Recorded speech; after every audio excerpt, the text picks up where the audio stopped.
जो 2000 रुपये अनुदान की बात की गई, पीएम किसान सम्मान निधि के नाम से इन्होंने जो 2000 रुपये की निधि जारी की, उस निधि की ज़रूरत किसान को कहाँ? किसान को तो अपने फसलों के वाजिब दाम की ज़रूरत है। और जो डीएपी की बात अभी आप कर रहे हो, 700 रुपये का डीएपी का कट्टा था, उस डीएपी के कट्टे को घटाकर 45 किलो का किया गया और 1200 रुपये का खाद का कट्टा हुआ। 1200 रुपये से बढ़ाकर भी 2 महीने पहले उसे 1900 रुपये का करा गया और 15 दिन बाद फिर वो 2400 रुपये का कट्टा किया गया। मतलब 3 गुने रेट से भी ज़्यादा भाव वर्तमान सरकार ने बढ़ाए डीएपी पर। आज ढिंढोरा पीट रहे हैं, 2 महीने पहले इन्होंने डीएपी के रेट बढ़ाए। किसान ने खरीदा 2400 रुपये में, जब उसे बुआई की ज़रूरत थी, बुआई के लिए खाद की ज़रूरत थी। आज कल से इन्होंने कल ट्वीट करके मोदी जी ने जानकारी दी कि भाई हमने सब्सिडी बढ़ा दी और अब जो किसान को 1200 रुपये का कट्टा बढ़ा मिलेगा। तो बढ़ाए किसी ने थे भाई रेट, 2 महीने पहले जब किसान को ज़रूरत थी। आज किसान को ज़रूरत नहीं है, 2400 रुपये से ये कह रहे सब्सिडी बढ़ा दी, अब किसान को 1200 रुपये का कट्टा मिलेगा। पहली बात तो अब किसान को ज़रूरत नहीं रही, और अगर किसी किसान को ज़रूरत भी है तो किसी जनपद के अंदर डीएपी खाद नहीं है। जब खाद ही नहीं है तो कहाँ से खरीदेगा वो? ये तो जुमलेबाजों की सरकार है, केवल आंकड़ों में उलझाकर करना चाहते हैं ये पोतपुरा, बाकी कुछ नहीं। लेकिन सर डीएपी जैसा आपने कहा, आप तो एक हो की बुआई होगी उसमें लगती है डीएपी, जिसे डाई कहते हैं वही डीएपी, वही तो अब क्या फायदा फिर किसान? कुछ नहीं, मैं बता दो ना, जब फसल की बुआई थी उस समय किसान ने 2400 रुपये का खरीदा, आज इन्होंने छूट कर दी। ये तो जैसे गैस की सब्सिडी खा गए, ये सारी की सारी सब्सिडी किसान के नाम पर जो सब्सिडी की का जो विदेशों तक से फंडिंग होती है, उस सब सब्सिडी को खाने का प्लान इन सरकारों का है। ये चोरों की सरकार है कतई। तो सर सब्सिडी क्या ये खाते में आती है, कैसे मिलती है आप लोगों को? नहीं, किसान के खाते में सब्सिडी आती है कुछ चीज़ों की, लेकिन खाद के तो नगद पैसे किसान को जमा करने होते हैं। और 2400 रुपये का कट्टा हो गया, वो तो सब्सिडी जो सरकार देती है, उसके बाद अनुदान मिलने के बाद खाद उसे खरीदना होता, इतने का तो लेता वो कृषि यंत्रों वगैरह पर जो सब्सिडी आती है, उस सब्सिडी को किसान के खाते में आती है वो सब्सिडी। लेकिन उस सब्सिडी पर भी बड़ा खेल है, बहुत बड़ा झोल उस सब्सिडी पर भी है। अभी पीछे एक योजना आई, ये एक इन्होंने समितियां बनवाई गांव-गांव, और वो समितियां बनवा कर ट्रैक्टर देने की एक योजना है कि 80% की छूट पर हम ट्रैक्टर देंगे किसान को। योगी जी ने तो दिए भी हैं। हम बता तो रहा हूँ, वो बहुत बड़ा खेल है जो योगी जी ने ट्रैक्टर वाली बात आप कर रहे हो। भाई समिति बनवाई, और समिति बनवा कर इन्होंने वहाँ के वहीं जो समिति बनी, जो कोई वैसा आदमी रहा, उन समितियों से बहुत मोटा धन की उगाही करी, या भारतीय जनता पार्टी के जो लोग थे उन्हें वो ट्रैक्टर दिए गए, नहीं तो उस समिति से बहुत मोटा पैसा इनसे लिया गया और तब वो ट्रैक्टर दिए। प्रचार बहुत बड़े पैमाने पे किया गया। अरे कुछ नहीं, प्रचार वर्चार ये तो सब जो है लूट कर खाने के धंधे हैं इनके।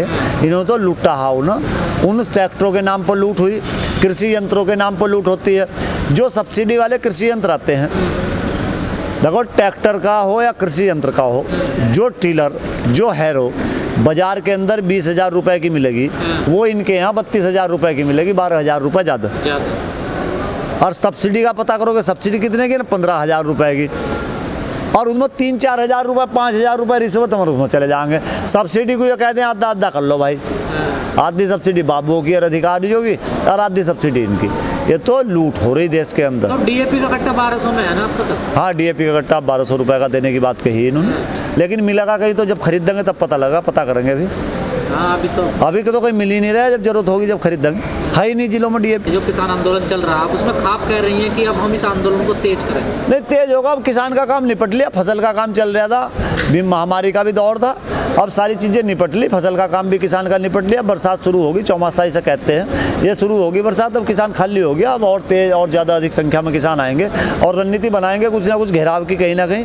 बहरहाल आंदोलन को ऐसा ठंडा नहीं पड़ा रहने देने के, ये सरकार को मजबूर करेंगे, इसे सुनना पड़ेगा किसान की बात। सर 26 तारीख को 6 महीने पूरे हो जाएंगे आप लोग, कुछ कह रहे हैं कि काला दिवस के रूप में मनाया जाएगा, कुछ लोग कह रहे हैं कि 27 को काला दिवस के रूप में मनाया जाएगा। देखो वो ये है कि 26 जानकारी नहीं थी, जो कमेटी ने निर्णय लिया 26 तारीख को 6 महीने पूरे होंगे, तो उस पर काला दिवस मनाने का निर्णय लिया गया। लेकिन 26 तारीख की बुद्ध पूर्णिमा है और महात्मा बुद्ध के विचारों को भी हम मानते हैं, तो महात्मा बुद्ध के विचारों पर हम काला दिवस मनाएं, तो उस पर विचार चल रहा है कि 27 को मना लिया जाए या 25 को मना लिया जाए। वो आज डिक्लेयर हो जाएगा, तो वो 27 को या 25 को मनाने पर विचार विमर्श चल रहा है कि 26 के बजाय 27 को या 25 को काला दिवस मना लिया जाए। लेकिन 26 तारीख को मोदी सरकार को भी 7 साल हो जाएंगे पूरे। अजी कुछ नहीं, 7 साल में जितना बिक लिया, जो बचा कुचा है 3 साल में और यो बिक लगा। जो बचा उचा है देश में सामान सुमून यो बिक लगा 3 साल में और हम तो यो लग रहा निमट लगा देश 3 साल में और। सर संयुक्त मोर्चा कह रहा है कि हमारे धैर्य की परीक्षा न ले। अब भाई 6 महीने से बैठे हैं किसान, तो ये धैर्य की परीक्षा ही है। रामायण में भी जब 3 दिन रामचंद्र जी को बैठे हुए हो गए समुद्र के किनारे, तो तब रामचंद्र जी ने भी कहा था कि विनय न मानत भयमिन, है ना, होए न प्रीत, तब बोले राम सको बिन होए न भय बिन प्रीत। तो रामायण में भी एक चौपाई आती है इस तरह की। तो अगर ये भय देखना चाहते हैं तो किसान जाएगा संसद की तरफ, वो कूच करेगा। बैठा है आपको, सरकार ने तो क्लियर कर दिया अपना स्टैंड कि हम ये कर सकते हैं बस। अच्छा, क्या नहीं कर सकती सरकार? सरकार ये कर सकती है, क्या नाम, डीएपी के कट्टे पर एक बार 700 रुपये से लाकर 2400 रुपये का कट्टा जब फसल बोई जाओ, जब 2400 रुपये का कट्टा दे दो, और जब फसल बो बा कर निमट जाओ तब फिर 1200 रुपये का कर दो, है नहीं। जो किसान को बिजली के कनेक्शन पिछली सरकारों में 11,000 रुपये में मिलते, 11,500 रुपये में, उस कनेक्शन को 1.5 लाख रुपये में दे दो, यो सरकार कर सके तो यो भी तो सरकार कर सके। कह दिया नहीं कि संशोधन कर देंगे, कानून तो वापस नहीं होंगे। नहीं तो क्या जिद है भाई, संशोधन क्यों कर देंगे? न्यूनतम समर्थन मूल्य पर की गारंटी क्यों नहीं दे सकती सरकार? न्यूनतम समर्थन मूल्य गारंटी दे सरकार, क्यों नहीं दे सकते? प्रधानमंत्री जी ने बार बार कहा कि हम ये ऑप्शन के रूप में आपको दे रहे हैं। ये जो पुरानी व्यवस्था वो तो चली रही है, एमएसपी जिन चीज़ों पर, जिन फसलों पर, वो तो रहेगी। अच्छा, व्यवस्था के रूप में आज इन्होंने क्यों नियम बना रखा कि शुगर मिल के 15 किलोमीटर के दायरे में कोई क्रेशर नहीं लगने का? लगवा दो ना, पता चल जाएगा ही ना। वो सरकारी व्यवस्था है मंडियाँ, उस मंडी के बाहर एक बिना टैक्स के एक आदमी व्यापार करेगा और एक मंडी के अंदर टैक्स देगा। एक पहलवान को घी पियाया जाएगा और एक पहलवान को पानी भी नहीं मिलने का। सर जो व्यवस्था आपने कही कि मील के 15 किलोमीटर के दायरे में क्रेशर नहीं लगता, कागजों में है लेकिन क्रेशर तो लगे हुए हैं ना सर। अरे भाई, कागजों से तो देश चल रहा, वे लगे हुए होंगे तो वो भी तो सरकारी किसी आदमी के होंगे या सरकार को किसी को दे रहे होंगे, जब भी तो लगे हुए होंगे। देश तो कागजों पे चल रहा, कागजों से चलो देश, तो वो लगा हुआ होगा तो किसी सरकारी आदमी का होगा, किसी व्यवस्था में शामिल होगा वो इनकी व्यवस्था में। हमारा तो नहीं लगन देने के। सर अब आपको नहीं लगता दोनों जिद पे अड़े हुए, सरकार भी और किसान? नहीं, किसान किसी जिद पर नहीं अड़ा हुआ। किसान तो अपने सम्मान और स्वाभिमान की लड़ाई लड़ रहा है। किसान बिल्कुल जिद पर नहीं अड़ा हुआ, जिद पर सरकार है और सरकार को ये रवैया अपना छोड़ना पड़ेगा जिद्दी। किसान हटने वाला नहीं है बिल्कुल भी। सर जिन 12 पॉइंटों की बात हो रही है कि सरकार ने संशोधन करने के लिए तैयार है, ज़्यादातर तो आपकी समस्या उन पॉइंटों में आ गई, तो हम मान क्यों नहीं जाते हैं? नहीं तो भाई, अच्छा एक बात तो बताओ भाई, लायक होती सरकार जब 12 के 12 पॉइंटों में अब संशोधन करेगी तो सरकार की जिद नहीं है। न्यूनतम समर्थन मूल्य पर जितनी बार भी वार्ता हुई, सरकार न्यूनतम समर्थन मूल्य पर वार्ता के लिए तैयार नहीं। सबसे पहले न्यूनतम समर्थन मूल्य की गारंटी दे सरकार। न्यूनतम, ये मीडिया के अंदर एक भ्रामक प्रचार प्रसार किया जा रहा है कि भाई हम तो 12 वो थे पॉइंट, 12 के 12 में संशोधन करने को तैयार हैं, किसान हटने को तैयार नहीं। न्यूनतम समर्थन मूल्य पर संयुक्त किसान मोर्चा वार्ता करना चाहता है, सरकार वार्ता करने के लिए तैयार नहीं। जितनी बार भी वार्ता हुई, किसानों ने कहा कि भाई न्यूनतम चलो ये सर मुद्दा एमएसपी का थोड़ा ही था, ये तो कानूनों की बात है। अच्छा, कानूनों की बात लेकर शुरुआत हुई आंदोलन की, लेकिन पहले दिन से जो आदरणीय टिकैत साहब का बयान आया वो न्यूनतम समर्थन मूल्य की मांग को लेकर बयान आया। ये लड़ाई जब तक पंजाब और हरियाणा की थी तब तक 3 कृषि कानूनों की लड़ाई कह सकते हो आप, लेकिन पूरे देश का किसान आज इस आंदोलन के साथ है और न्यूनतम समर्थन मूल्य की लड़ाई पूरे देश की लड़ाई है, ये 2 राज्यों की लड़ाई। एक बात कही कि हरियाणा पंजाब 3 कानूनों की बात है, कई जो बुद्धिजीवी लोग हैं इसी बात का आइडिया लगा रहे हैं कि अगर तीनों कानून वापस कर ले तो हरियाणा पंजाब किसान तो वापस चले जाएंगे, यूपी वालों को तो फिर कुछ नहीं मिलेगा। नहीं तो न्यूनतम आज तो हरियाणा पंजाब का किसान है भी उत्तर प्रदेश के किसान के साथ खड़ा है। इसकी क्या गारंटी है? गारंटी है, क्यों नहीं गारंटी? सरकार ने तोड़ने के कम प्रयास किए क्या?